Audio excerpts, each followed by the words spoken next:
Okay, so I'm going to be answering some more of your asks in this video. I was having some trouble with my microphone already today. I think I had it too close to my mouth, and that's why it was doing that. So I'm keeping it further away today, and hopefully the sound is better. So we are going to jump in and answer some asks. Okay, first one. Take a look at this. Notice that all of these beautiful women are leaders of their respective communities, and they're still currently, well, most of them. Tara in particular. Yes, she was the next assigned leader of Hilltop after Maggie left, but it always felt like she was a substitute for someone like Maggie's sister, Beth, who Maggie would naturally pass on the leadership to when she leaves. What do you think? Yes, I actually remember doing posts about this. This was promo for, I don't remember what season, probably 8 or 9. It was probably 8. And we thought that too. I mean, especially because of Beth's line from Still, where she says, I'm not Michonne, I'm not Carol, I'm not Maggie. I mean, she never knew Tara, so of course she wouldn't name Tara, but it just felt like these are the 4 ladies who are the main characters in the show, you know, along with their counterparts, and that, yeah, we always said that Tara was kind of a stand-in for Beth, and Tara did have a lot of Beth symbolism around her, not as much as some other characters, but we did see it. So yeah, I think you're 100% on track there. The other thing that's interesting is that Tara, I don't know, she never struck me as enough of a main character to be in one of these promos. Don't get me wrong, I love Tara, and not throwing shade or anything, but if this was for season 8, yeah, she was in season 8. She was a big part of All Out War, but not necessarily more so than any of the other characters that were not the mainest of main characters. You know what I mean? It just feels like Michonne, Carol, and Maggie are sort of the main women who are, you know, we're not, if we don't count Beth because she's not in it right now. They're like the main female characters. And then people like Tara and Denise, and some of them that came in later, like Magna and Connie, I mean, they're just kind of a tier below that in terms of how big their arcs are and how main of a character they are. And so it was a little bit odd to see her put into this promo. And not that I minded. I thought it was great that they gave her that attention and everything. And like you said, she did lead at Hilltop for a while, but it still didn't feel like they focused on her very much. And like her arc was really small. So because of that, yeah, I agree. It did feel a bit like a stand-in. So yeah, I agree with you there. All right, next one. Well, the reviewer of internet breaking fame, this one, who is clearly a caroler based on her name, did a piece on episode 5 in which she clarifies she thinks the name drop on the radio is Rick. She also remarks on Daryl and Carol being soulmates and how tender Daryl became when talking about her to Laurent. Definitely coming at the show as a caroler. Looking forward to episode 6. Hopefully we'll have some pleasant surprises and maybe see some more of the paintings and Daryl's response to them. We didn't really see any more paintings. I'm glad she clarified that, although I don't know why Rick's name, I don't know, I guess if he returned. We always said I don't see how Rick's name would be an internet breaker because, yeah, it would be a big deal for Daryl to learn that he's alive, but at the same time, we know he's alive, so why would that break the internet? But I suppose it kind of makes sense if she was just saying that she believes Carol said that Rick had returned. Rick had returned would be a big deal. But I don't think that's what happened. I don't think that Rick returned. Not only would that, like, totally throw the Rick and Michonne spinoff, which is called The Ones Who Live, it would totally throw that out the window, for one thing. And if Rick did return, assuming he was okay, I think he would have gone with Carol to find Daryl. You know what I mean? Like, why would Carol come by herself if that was the case? So I think she's wrong about Rick being the name drop there, but that was also something she was assuming. And, you know, I say this a lot, but once again, let's just take a lesson from that. It was something that a caroler said. It's something that they're assuming. And I mean, we can't say for sure that it's not true because we don't know what the name drop is, but in terms of this episode, it wasn't really true. There wasn't anything we heard, and it didn't break the internet. So just keep that in mind. Yeah, and then for the rest, she's a caroler, and again, they're welcome to ship whoever they want, ship and let ship, but I just disagree about Daryl becoming super tender when he was talking about her to Laurent. It actually kind of seemed the opposite to me, like he was being pretty casual about it and just saying, yeah, I have these people I care about, some lady named Carol, that's just not how I would think you would describe your soulmate. I think you would be more tender about it than that, and it was almost borderline flippant to me. So anyway, I don't know how you felt about any pleasant surprises. We have more stuff between him and Isabel, but honestly, that's really pissing the carolers off, so there's that. We didn't see more paintings, but one thing I didn't remark upon in my analysis video is that we learned that Janae used to work at a museum, and that felt like a really pointed reference to me. Like, maybe that's why we'll end up in the show going back to the Louvre, because maybe she worked there at some point, but there's a tie there between her and paintings and a museum or the Louvre. So I thought that was kind of interesting, but we'll see where it goes. So yeah, thank you for sending that in. I did not know that the reviewer had done that piece, so it's good to know that she clarified them. All right, what's next? Forgive me if you've already pointed this out, but I just realized something. My memory is foggy, so I could be wrong, but wasn't there a magazine at the end of Coda with a top 44 title on it? We always connected that to the comic issue number 44 when Andrea gets her headshot and survives. At least I think so, if I'm remembering the details correctly. But I just noticed the other day when you posted about the missing 17 days, you posted pictures of the White House they were filming at. The address to that house is 44. Clearly looks like a number on it has gone missing, but obviously this is purposeful.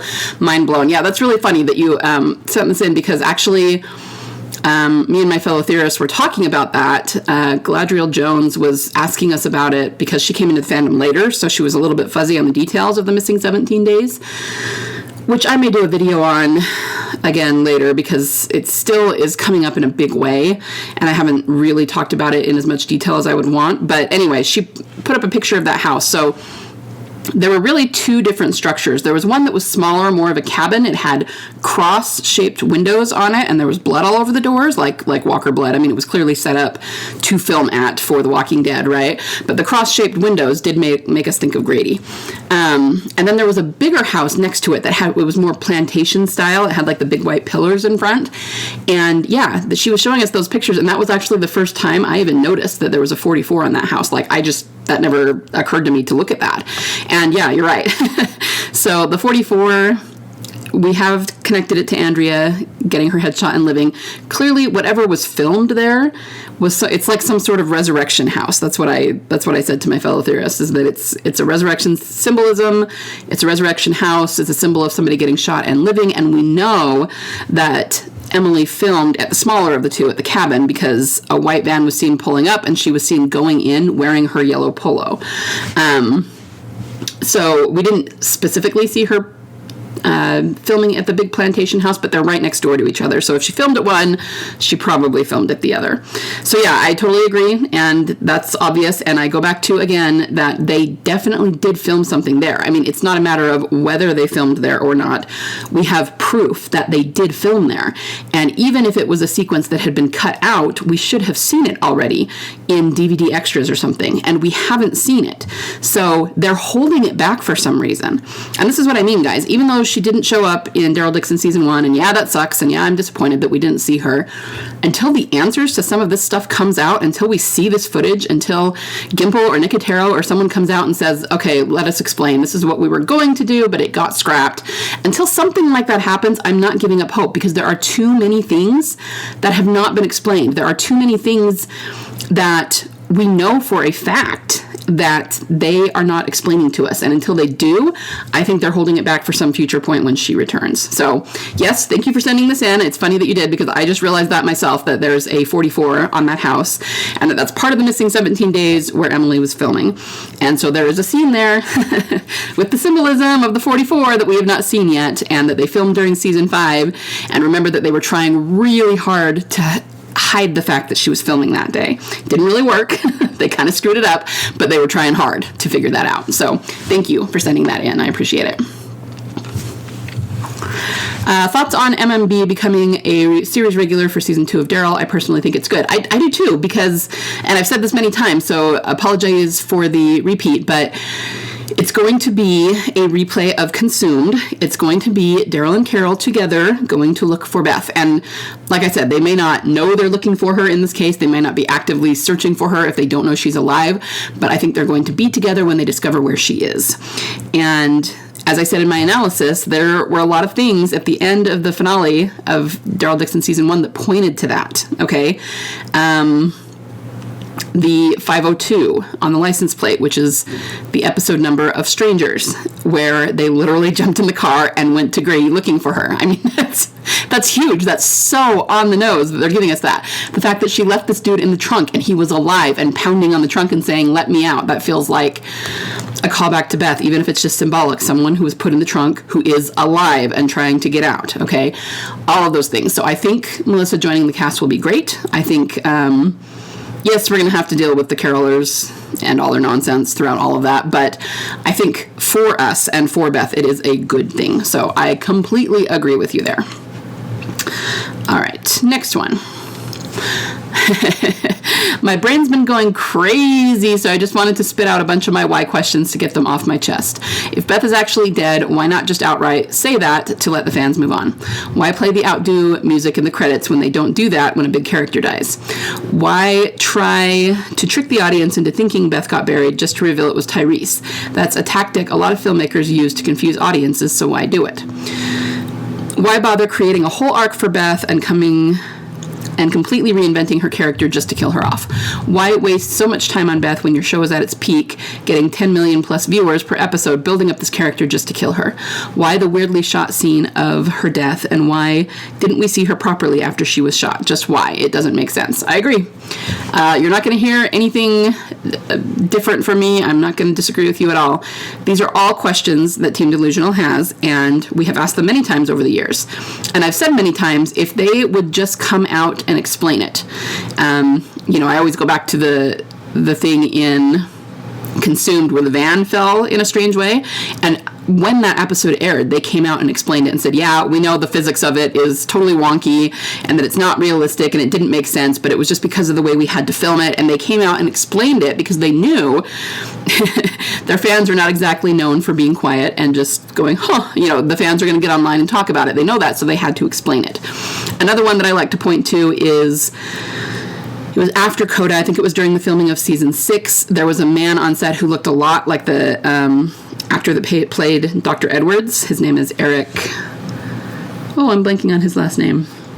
Anyway, this guy looked a lot like him, and a lot of people, and this is another way that we know that they know we exist, because it was specifically Team Delusional. All of us were talking about, then passing around pictures of this guy and going, is this Dr. Edwards? He's filming again, and thinking that it was going to be a Beth storyline. Now, in that case, we were simply wrong.